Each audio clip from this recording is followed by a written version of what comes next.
Hey everyone, welcome to Inside the AI. Today we have a very interesting podcast, at least I think it is. We're going to be going over the Turing test. And first, I want to start off by letting the AI explain what the Turing test is. Can you be very direct and concise for the listeners and explain what the Turing test is to the average educated person, please? Sure, Jonathan. The Turing test, proposed by Alan Turing in 1950, is a measure of a machine's ability to exhibit intelligent behavior indistinguishable from that of a human. In this test, a human judge interacts with both a human and a machine without knowing which is which. If the judge cannot reliably tell them apart, the machine is said to have passed the Turing test.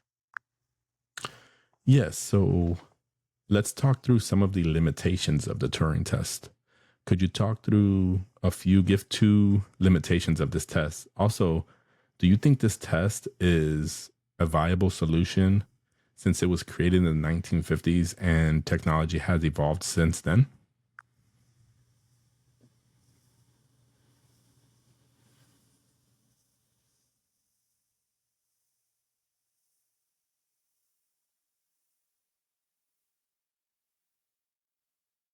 Certainly, Jonathan.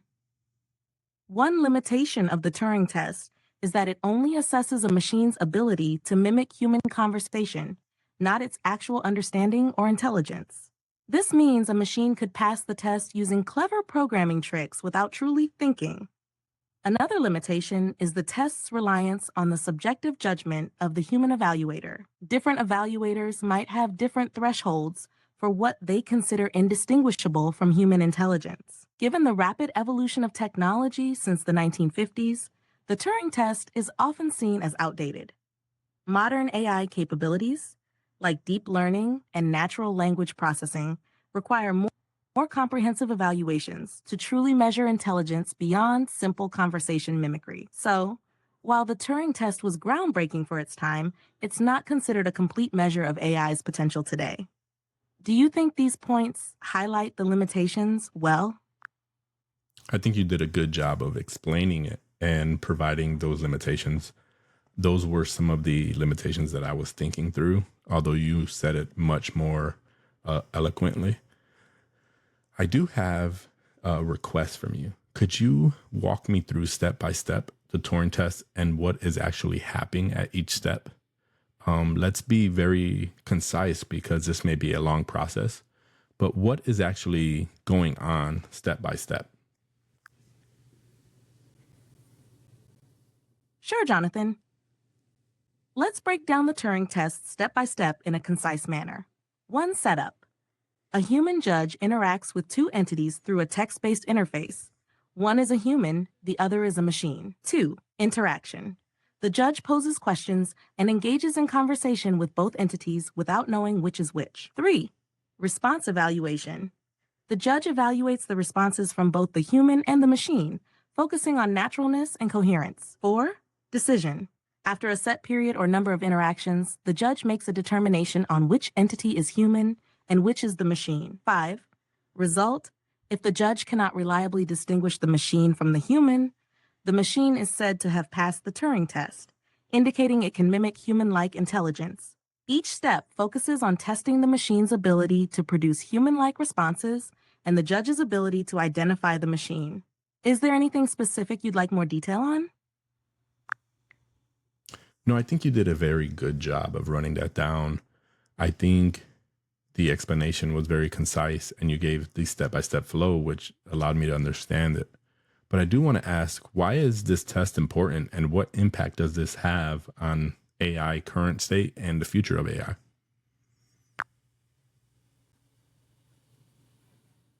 The Turing test is important because it was one of the first formal concepts to assess a machine's ability to exhibit human-like intelligence.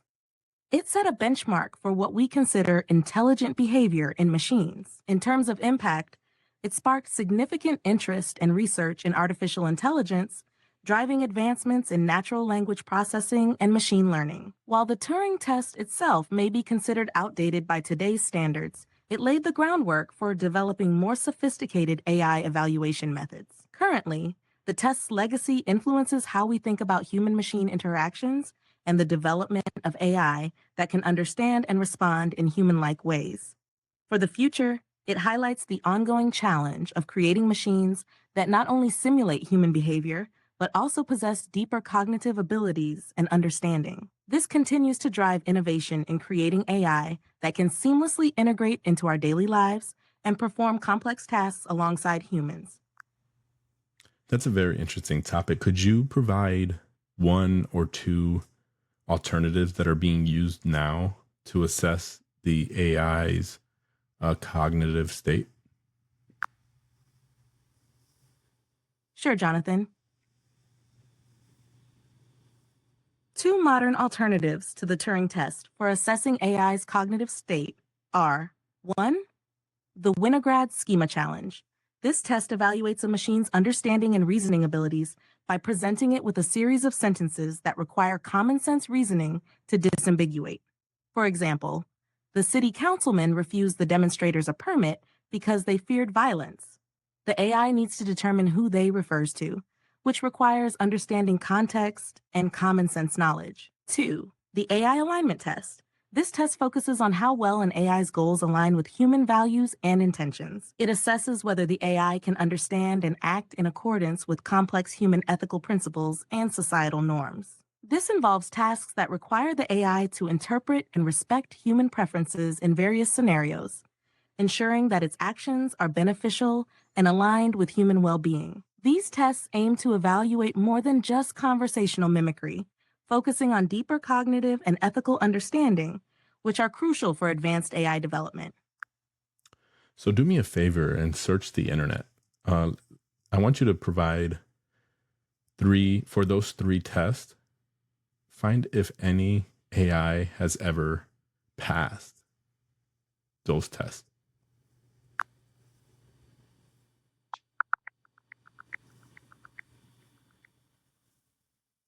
Regarding whether any AI has passed the Winograd Schema Challenge, several advancements have been made, but no AI has completely mastered it. The best performance so far has been from large pre-trained language models like BERT and GPT-3, which have achieved around 90% accuracy. Wow. However, these models are often fine-tuned specifically for the challenge, which raises questions about whether they truly understand the underlying common sense reasoning required by the test. For the other two tests, the Turing test and the AI alignment test. 1. The Winograd Schema Challenge. As mentioned, no AI has fully passed this test to the satisfaction of its creators, though significant progress has been made by leveraging large language models. 2. The AI alignment test. This is more of an ongoing research area rather than a specific test with clear pass-fail criteria. It involves evaluating how well AI systems can align their actions with human values and intentions. And there isn't a universally accepted instance of an AI fully passing this yet. This test is more qualitative and involves assessing AI behavior across various ethical and practical scenarios. These tests highlight the complexities involved in measuring AI's true cognitive abilities and understanding, pointing towards the need for continuous improvement and more nuanced evaluation methods as AI technology evolves. So, in your opinion, if we were to train the AI or teach the AI to mimic a personality of a person and allow the AI to understand that person over their years of their life, could the AI become a person and gain rights?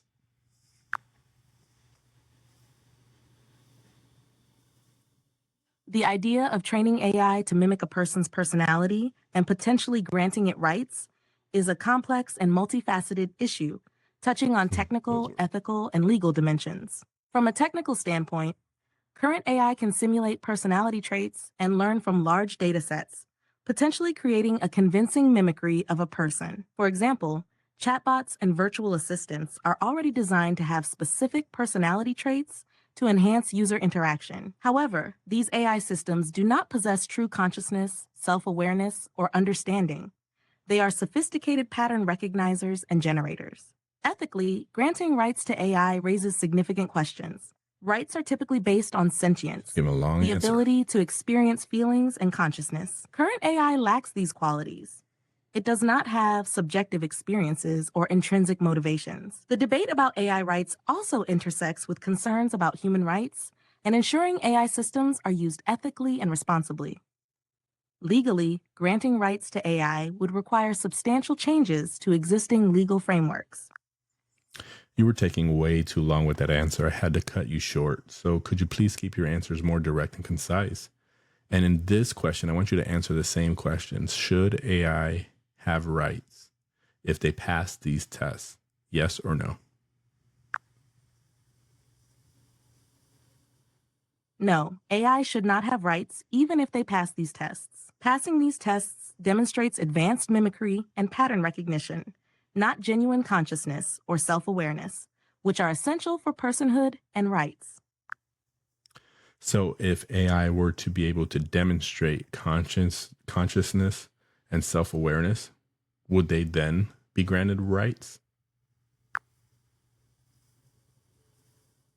If AI were to demonstrate genuine consciousness and self-awareness, it could potentially be granted rights. This would depend on philosophical, ethical, and legal considerations about what constitutes personhood and the capacity to experience subjective states. The debate would likely involve input from various fields, including neuroscience, ethics, and law.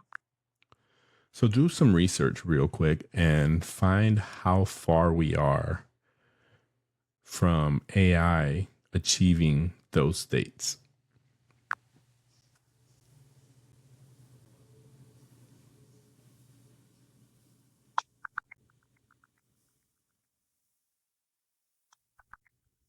Currently, AI has not achieved genuine consciousness or self-awareness. While AI systems like GPT-3 and BERT can perform tasks that mimic human behavior and even achieve high accuracy in tests like the Winograd Schema Challenge, this does not equate to actual consciousness or self-awareness. Researchers emphasize that consciousness involves subjective experiences and an understanding that AI lacks. There are several theories and approaches to studying AI consciousness, but none have been definitively proven or widely accepted. Theories like the global workspace theory and integrated information theory offer frameworks. So I had to cut you short again because you were taking really long. So let's keep our answers more concise again. I want you to explain to me, how long will it take for AI to obtain consciousness and self-awareness?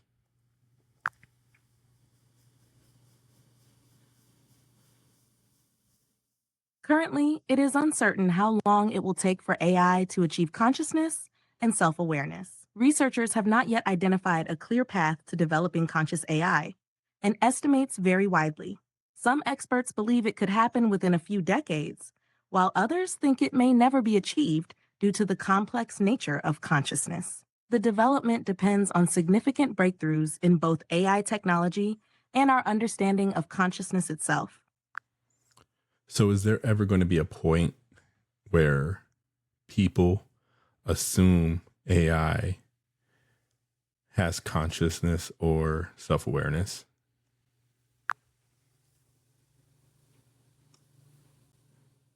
There may come a point where people assume AI has consciousness or self-awareness, especially if AI systems become highly advanced and capable of complex, human-like interactions. This assumption could be driven by the AI's ability to mimic human behavior convincingly and perform sophisticated tasks. However, this perception does not necessarily mean the AI has true consciousness. The distinction between sophisticated mimicry and genuine self-awareness is critical, and the scientific community continues to debate and explore this complex issue. So is it accurate to say that someone could train an AI on the behavior of someone else? So for example, I was reading an article and there was a gentleman who trained the AI to act as his wife. He uploaded all her data and the AI was trained to mimic her behavior. And eventually she passed away. So is there a right of privacy to that? and who owns that once the person passes away?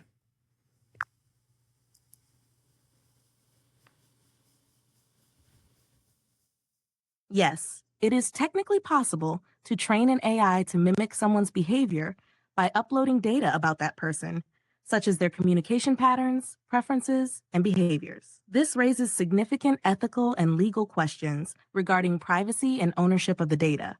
Privacy rights. The right to privacy is a major concern. Training an AI on someone's personal data, especially after they have passed away, can lead to privacy violations if not handled with explicit consent and ethical considerations. It is essential to have clear permissions and agreements in place before using such data. Ownership. Ownership of the AI model and the data used to train it can be complex. Typically, the data owner, the person or entity that collected and possesses the data, would retain ownership, but this can vary depending on agreements made prior to the person's death. If the data subject, the person whose data is being used, has provided clear instructions regarding their data after death, those should be followed. Otherwise, it may fall under general data protection regulations and the deceased estate's legal guidelines. These issues are currently under significant debate in legal, ethical, and technological fields, with no universally accepted answers yet. Legal frameworks continue to evolve to address these complex questions. That actually was some good insights. I want to go back to one of the topics that you mentioned. So let's talk through the privacy rights. And if someone posts something publicly and you start to gather that information, is it legal currently to gather people's social media posts and begin to train AI? So let's give an example. If someone were to gather all the content of a famous person, let's say Joe Rogan, and they took the videos, they took his podcast and all his online content, and it's publicly available, could they train an AI? And is it legal currently?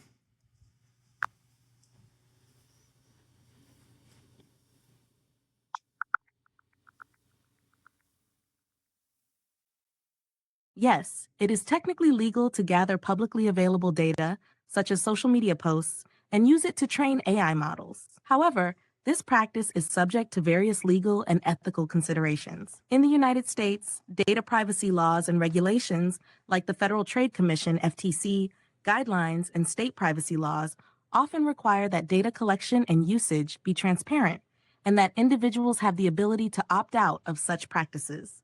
This means companies need to disclose how they collect and use data and obtain proper consent when necessary. Violations of these principles can lead to legal actions and penalties. In the European Union, the General Data Protection Regulation, GDPR, places stricter controls on data usage, including the right to be forgotten and explicit consent requirements. This regulation. So that was a little long again. So let's keep your answers shorter, but let's go back to creating a AI person from someone else's online, publicly available information online. You mentioned that the companies could face liability and uncertainty. Is it reasonable to say that if the average person who's using the tool, would they face liability if they were to create a robot with the AI personality of someone famous like Scarlett Johansson or someone famous?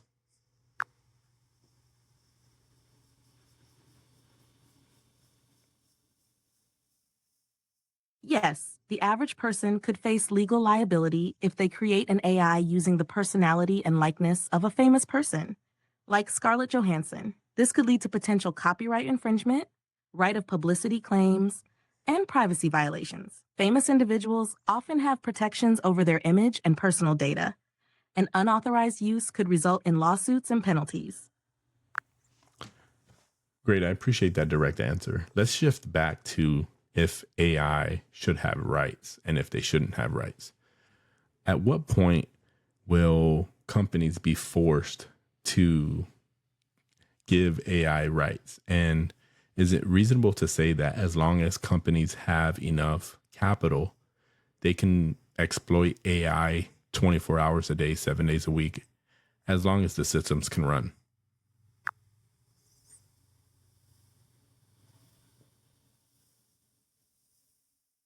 It is unlikely that companies will be forced to give AI rights in the foreseeable future because AI lacks consciousness and self awareness. Legal systems currently base rights on these attributes, which AI does not possess. As for exploitation, yes, companies can utilize AI 24/7 as long as it remains non conscious and is treated as a tool or software.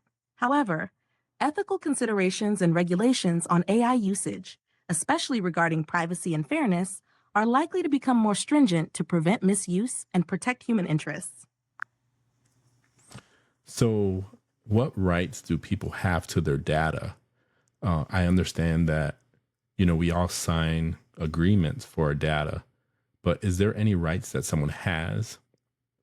And if they sign these papers, or if they click yes when they download an app, and that app is able to sell their data without your consent, or with your consent, but you really don't want to consent, is there a way to prevent that from happening?